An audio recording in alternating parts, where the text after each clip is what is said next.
The Krix Armada assembled in the darkness between stars and prepared for what they believed would be a short and glorious war. 300 warships ranging from fast raiders to massive dreadnoughts formed up in attack formation under the command of Grand Warmaster Kreth, the most decorated military leader in Dominion history. Kreth had crushed rebellions and conquered worlds and broken the will of species that had resisted Krik's rule for generations.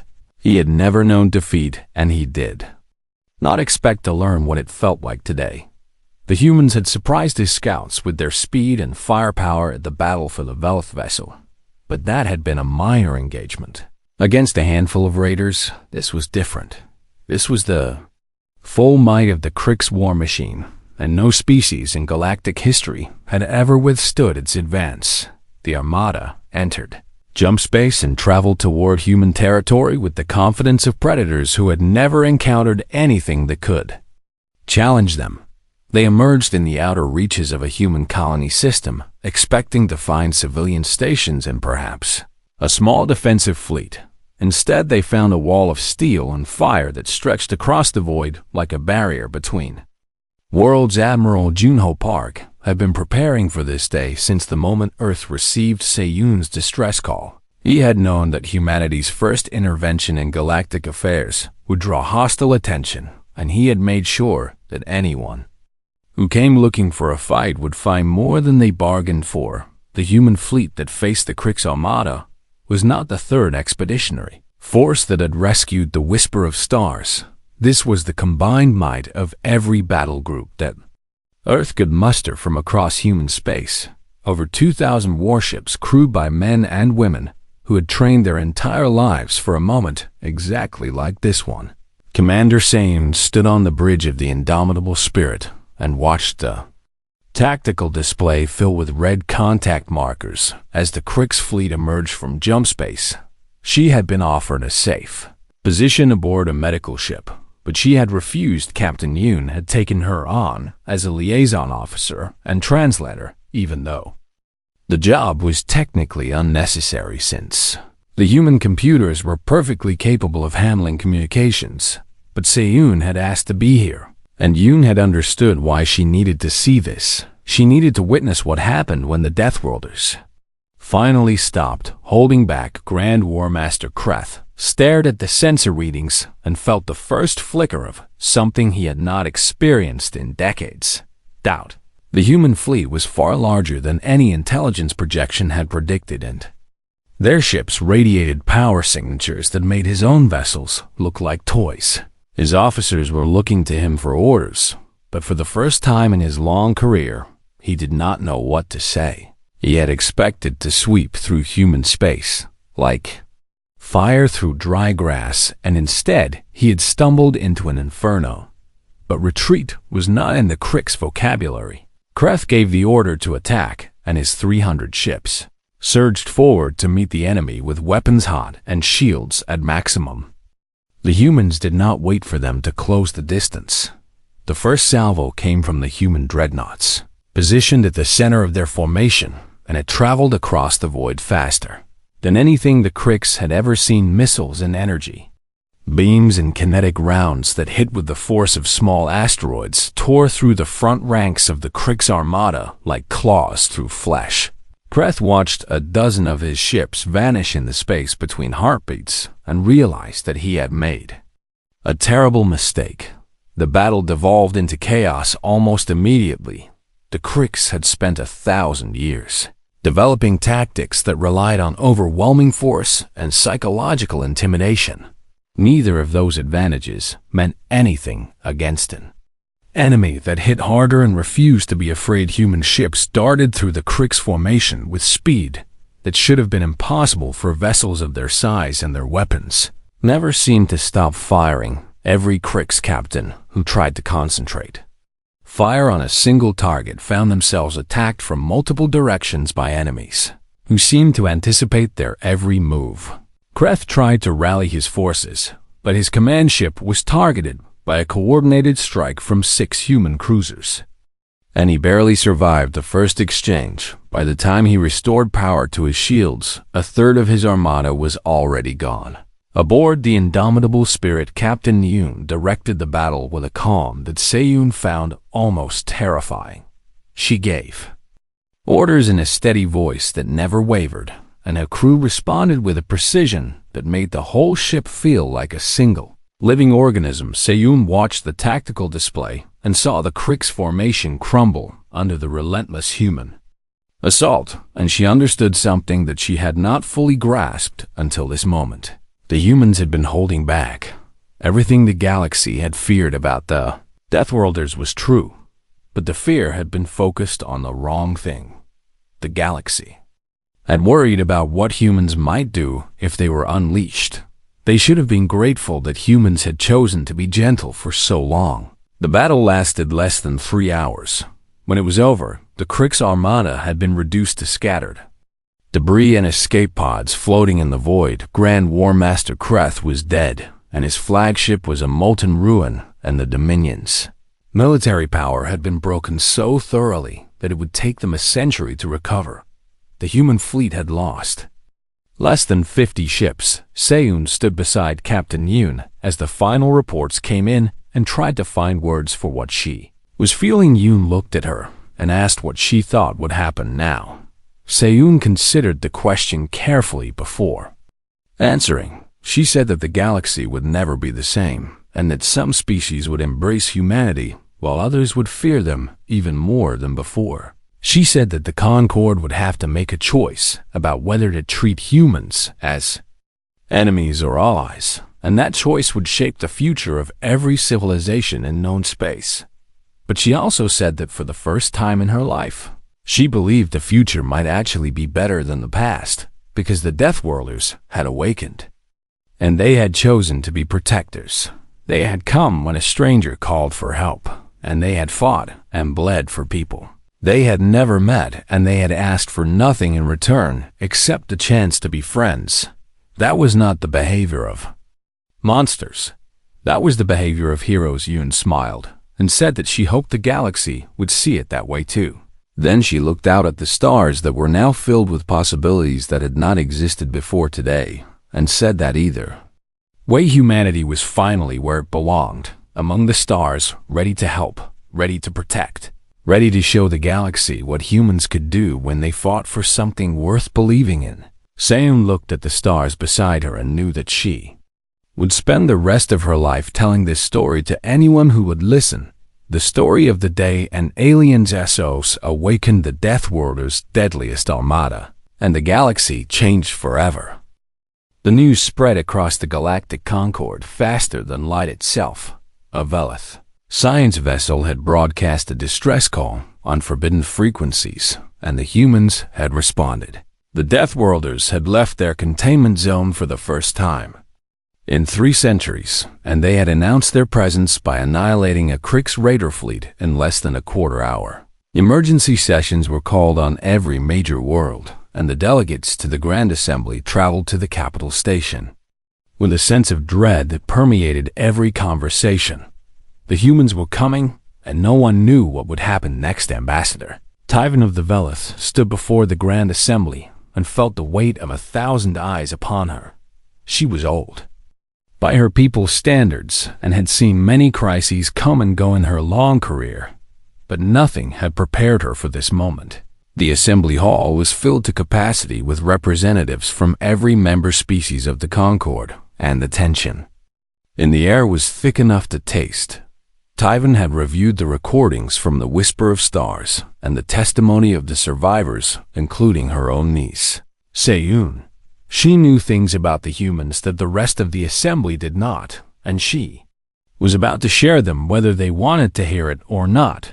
The speaker called for order and recognized the Velith delegation. Tyvan stepped up to the central platform and activated the holographic display that would project her words to every corner of the vast chamber.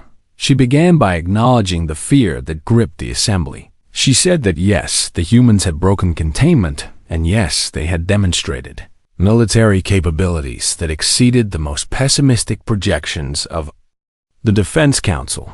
She said that the Deathworlders had proven every horror story about their combat prowess to be, if anything, an understatement. But then she asked the assembly to consider something else. She asked them to consider why the humans had come.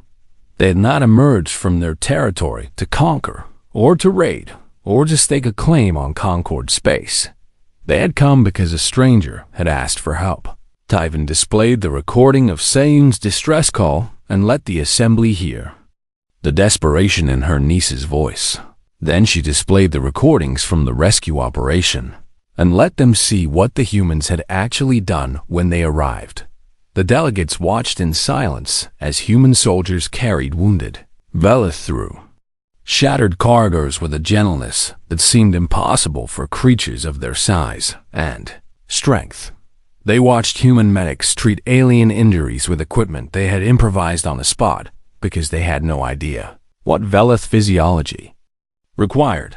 They watched a human officer bow his head in respect for the Velith dead and speak words of condolence that the translator could barely render.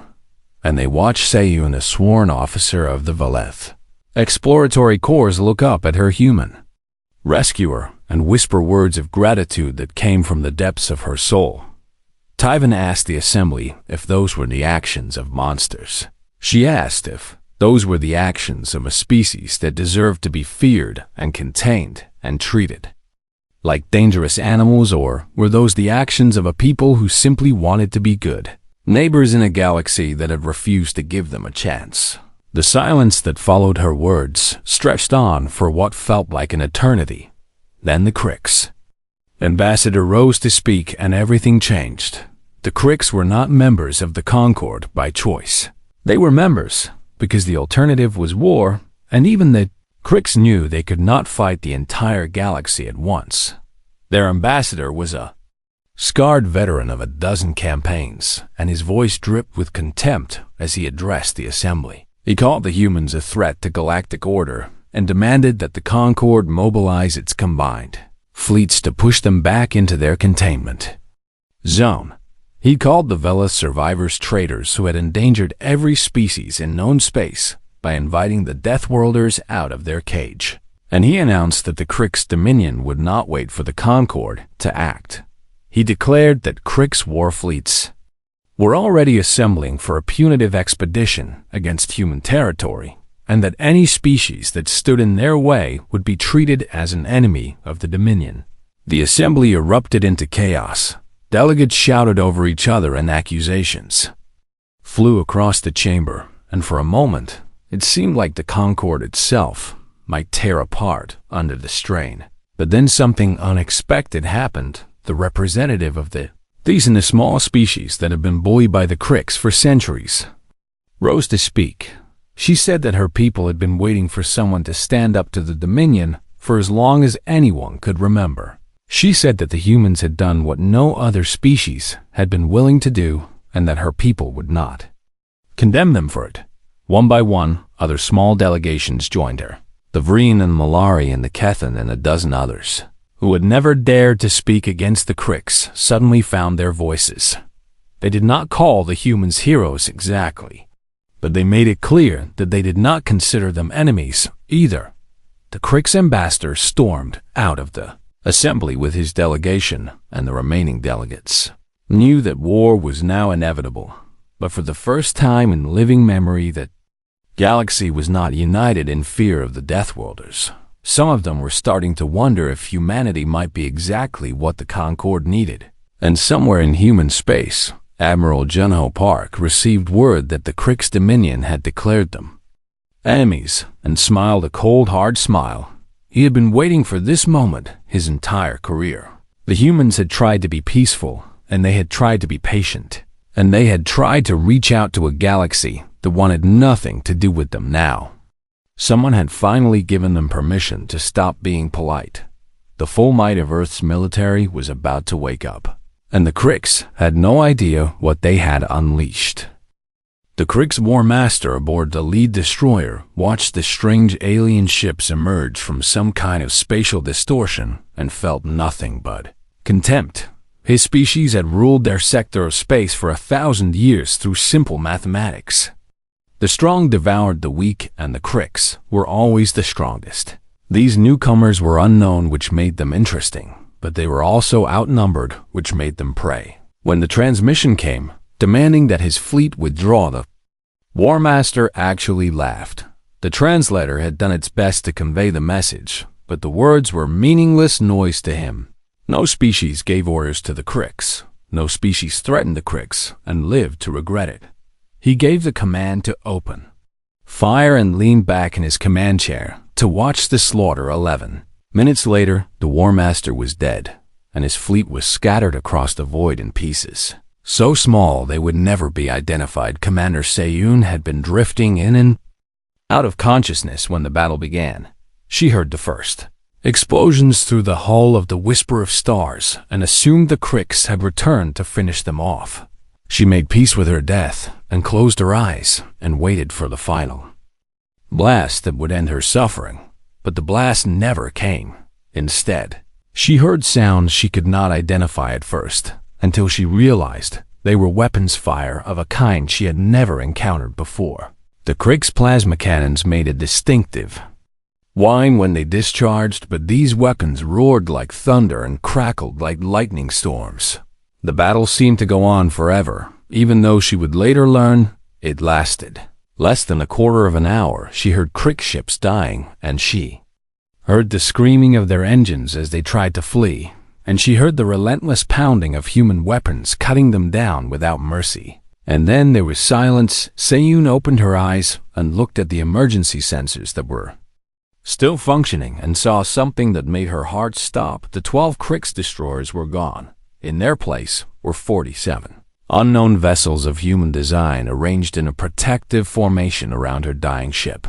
One of them was approaching, slowly and deliberately, with what appeared to be some kind of docking tube extending from its hull. They were coming for her. She tried to move and found that she could not, and she tried to call out to warn whatever survivors might still be aboard. But her voice was too weak. All she could do was lie there and watch as the airlock at the far end of the corridor cycled open and figures in armored suits stepped through into the wreckage of her ship. The humans were terrifying in a way that went beyond their physical appearance. They moved with a predator's grace through the debris-filled corridors, and their eyes behind their helmet visors swept the darkness with a hunter's awareness. They carried weapons that looked like they could punch through starship armor, and their suits were covered in equipment she did not recognize, but they did not shoot anything. Instead, the first human through the door spotted her immediately and rushed to her side with speed that seemed impossible for a creature of that size. She braced herself for violence and found instead that the human was kneeling beside her and running some kind of scanner over her wounds. The voice that came through the suit's external speakers was surprisingly gentle. The translator in her implant struggled with the words at first, but soon she could understand what the human was saying. He told her that his name was Sergeant Kim and that he was a combat medic with the United Earth Marine Corps. He told her that she was going to be okay and that they were here to help. He told her that more medics were on the way and that they had doctors aboard their ships who would take care of her and her crew.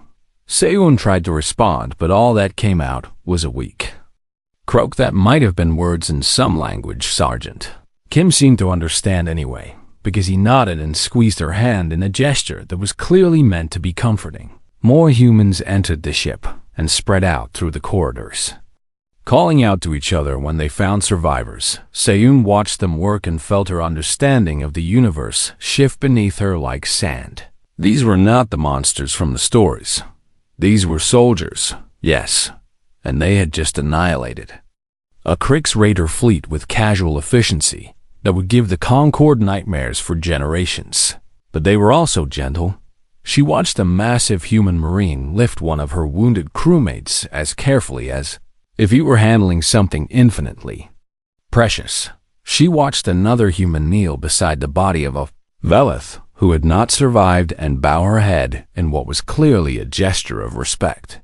She watched Sergeant Kim work on her wounds with hands that were steady and sure, and she realized that he was not just patching her up to keep her alive.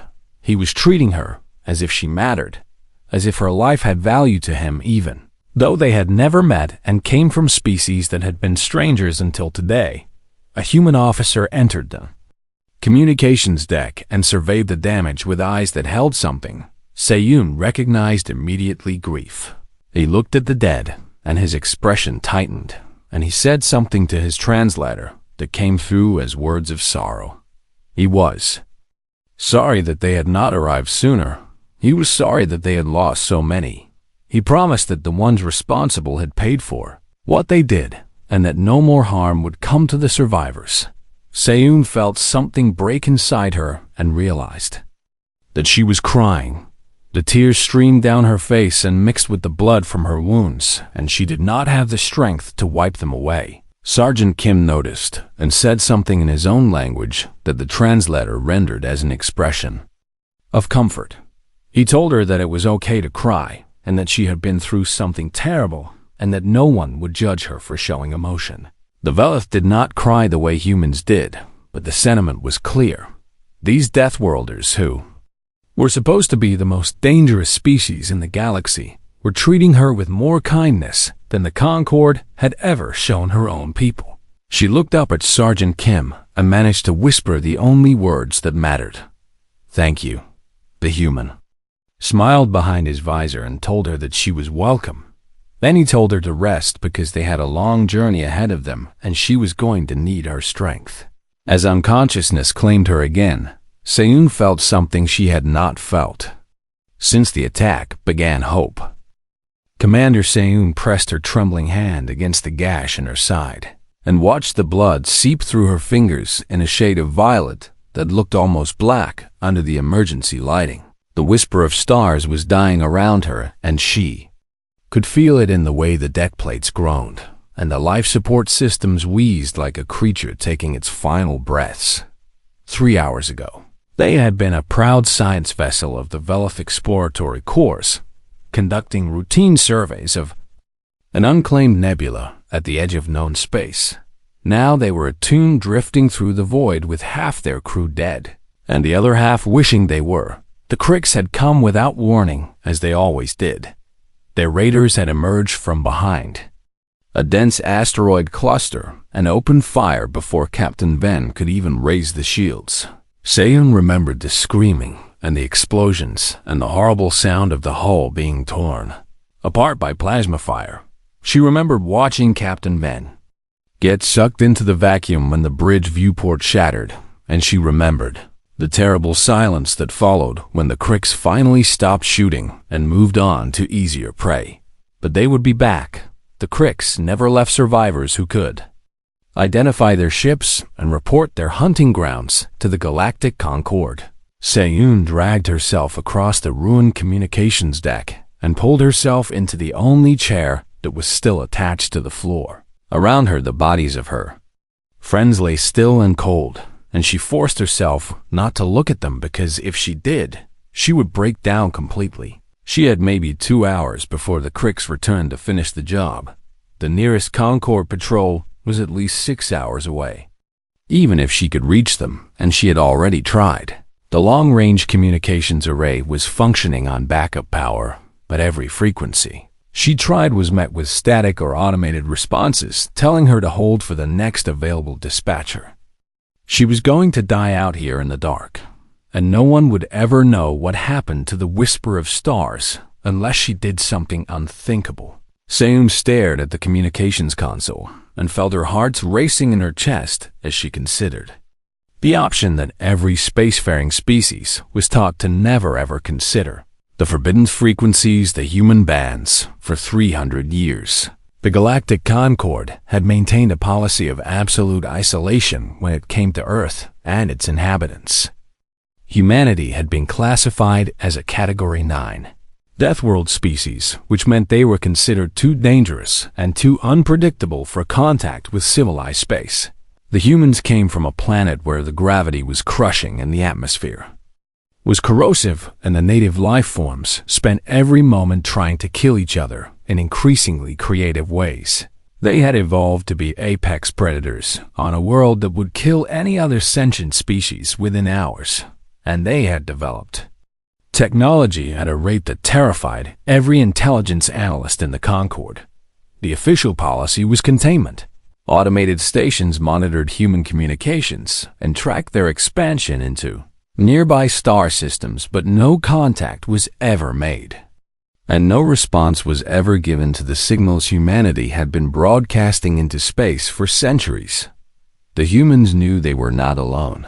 They had intercepted enough alien transmissions to understand that the galaxy was full of life, but the Concorde had decided that it was safer to let them wonder than to let them out. Sayun had grown up hearing stories about the Deathworlders, how they could survive injuries that would kill any other species 10 times over, how they bonded with dangerous predators and kept them as companions, how they waged wars against each other with weapons that could crack planets and then rebuilt everything, and did it again. They were monsters in every tale she had ever heard, and she had been taught to fear them since she was a hatchling, but right now the monsters were her only hope. She entered the forbidden frequency codes with shaking fingers and watched the console light up with warnings about Concorde law and the penalties for unauthorized contact with restricted species. The punishment for what she was about to do was exile at best and execution at worst. But the Cricks were going to kill her anyway, so what did it matter? She activated the transmission and spoke into the microphone with a voice that cracked and wavered but did not stop. "This is Commander Sayun of the Valith Science vessel Whisper of Stars, broadcasting on emergency frequency to any human ships within range. We have been attacked by Crix raiders, and our vessel is disabled with critical damage to all systems. We have wounded crew members who will die without medical assistance, and the attackers are expected to return within 2 hours to destroy what remains of our ship.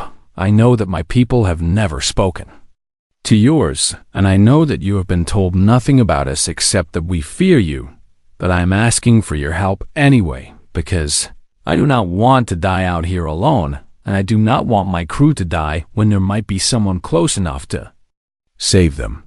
Please, if anyone can hear this message, we need you."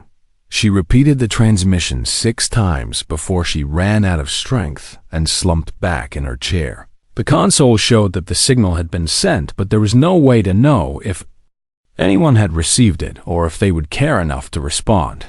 Humans were supposed to be violent and aggressive and territorial and every other negative trait the Concorde could imagine. Why would they risk their ships and their people to save aliens who had spent 3 centuries pretending they did not exist? Sayun closed her eyes and listened to the dying sounds of her ship and waited for the Crix to return. 12,000 light-years away on a small moon orbiting a gas giant in a system humanity had named after an ancient god of the sea, a pod. Automated relay station detected an anomaly in its receivers. The station was one of hundreds that Earth's Unified Defense Command had scattered across explored space to monitor for threats and opportunities beyond the boundaries of human territory. It was not designed to receive alien transmissions on Concorde frequencies, but whoever had sent this message had broadcast on every band available, including several that humans used for emergency communications. The station's artificial intelligence flagged the transmission as high priority and routed it through the fastest available channel to the nearest command post. From there it traveled through a network of quantum-linked relays that spanned dozens of systems until it reached its final destination, Earth Admiral Junho Park was eating breakfast in his quarters aboard the orbital command platform when his personal communicator began screaming with an alert tone he had never heard before in 30 years of service.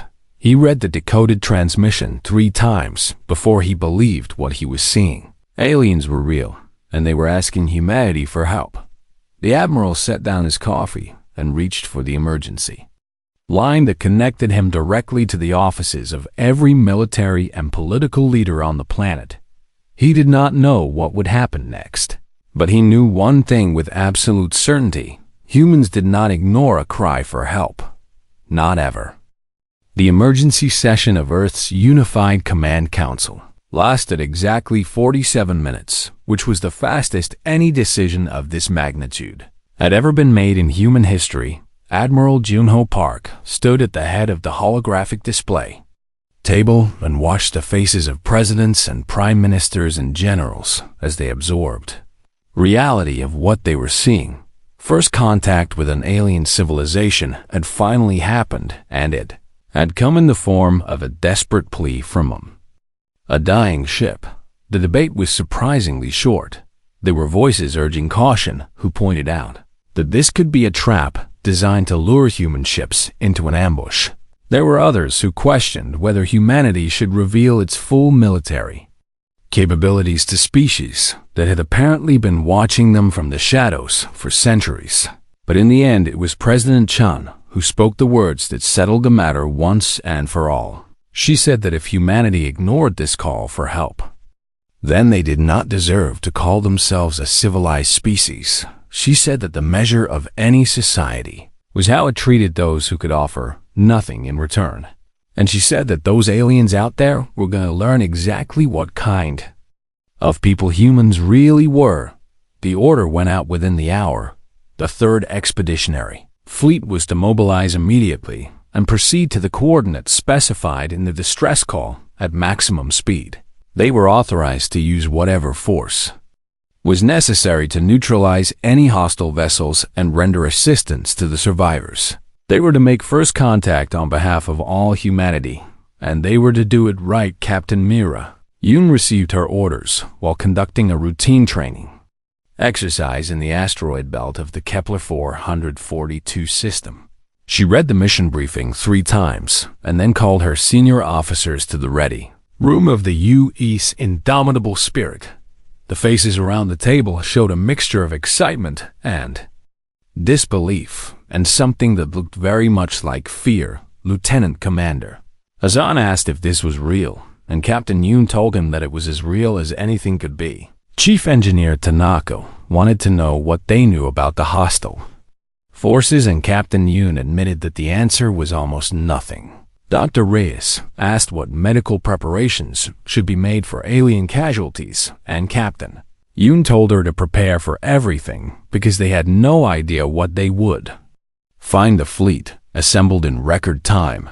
47 warships ranging from fast attack corvettes to the massive dreadnought Indomitable Spirit formed up in a combat spread that would have made any human enemy reconsider their life choices. These were not exploration vessels designed for peaceful contact. These were the wolves of humanity's pack, bred and built for one purpose only: war. The experimental jump gates activated in sequence, and the 3rd Fleet vanished from known space in a cascade of light that would have looked like magic to anyone watching inside the ships. The crews felt the familiar stomach-churning sensation of faster-than-light travel and tried to prepare themselves mentally for what was coming. Captain Yoon stood on the bridge of the Indomitable Spirit and studied the tactical display that showed their projected arrival point. According to the navigational computers, they would emerge from jump space approximately 50,000 kilometers from the last known position of the alien vessel that was close enough to render immediate assistance, but far enough to assess any threats before committing to action. It was textbook doctrine for an unknown contact situation, but nothing about this situation was textbook. Yoon thought about the voice in the transmission and the fear and desperation she had heard in those alien words. The translation software had done its best to convert the message into something humans could understand, but some things did not need translation. Fear sounded the same in any language, so did hope. The fleet traveled through the strange space between spaces for what felt like hours, but was actually only minutes according to the ship's chronometers. Time moved differently in jump space, and every crew member had their own way of dealing with the disorientation. Some prayed to whatever gods they believed in, and some reviewed their battle station's procedures, and some simply stared at the walls and waited for it to be over. When the emergence alarm sounded throughout the Indomitable Spirit, Captain Yoon felt her heart rate spike despite her years of training and experience. She had commanded ships in 3 major conflicts and dozens of smaller engagements. But nothing had ever felt like this. She was about to lead humanity into the wider galaxy, and everything she did in the next. Few hours would be remembered for as long as their species existed. No pressure at all. The jump gate deposited the 3rd fleet exactly where the navigational computers had predicted, and the tactical displays immediately began filling with contact signatures. Captain Yoon saw the alien science vessel first. It was a long, elegant ship with sweeping curves that spoke of a design philosophy completely different from human engineering. It was also clearly dying, with atmosphere venting from multiple hull breaches and power readings that flickered like a candle in a storm. But the damaged vessel was not alone surrounding it. In a loose formation were 12 warships of a design that made Yoon's tactical instincts scream warnings. These were predator vessels built low and angular and bristling, with weapon mounts that glowed with barely contained energy. The unknown. Hostiles noticed the human fleet's arrival within seconds and began repositioning to face the new threat. Captain Yoon opened a channel to the entire fleet and spoke with a calm she did not entirely feel. She said that all ships were to hold position and maintain defensive formation until she gave further orders.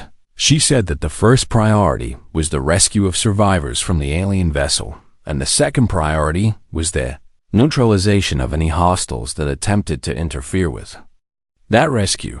And she said that humanity was watching and that she expected every crew member to represent their species with honor and professionalism. Then she opened a channel to the hostile fleet and delivered a message that would echo through galactic history. This is Captain Myra Yoon of the United Earthship Indomitable Spirit speaking on behalf of the human species. You are ordered to withdraw from this area immediately and allow us to render assistance to the damaged vessel. If you do not comply, you will be destroyed. You have 60 seconds to respond. The response came in the form of weapons fire as the lead hostile ship opened up with everything it had. Captain Yoon smiled and gave the order her crews had been waiting for. Weapons free, all ships engage.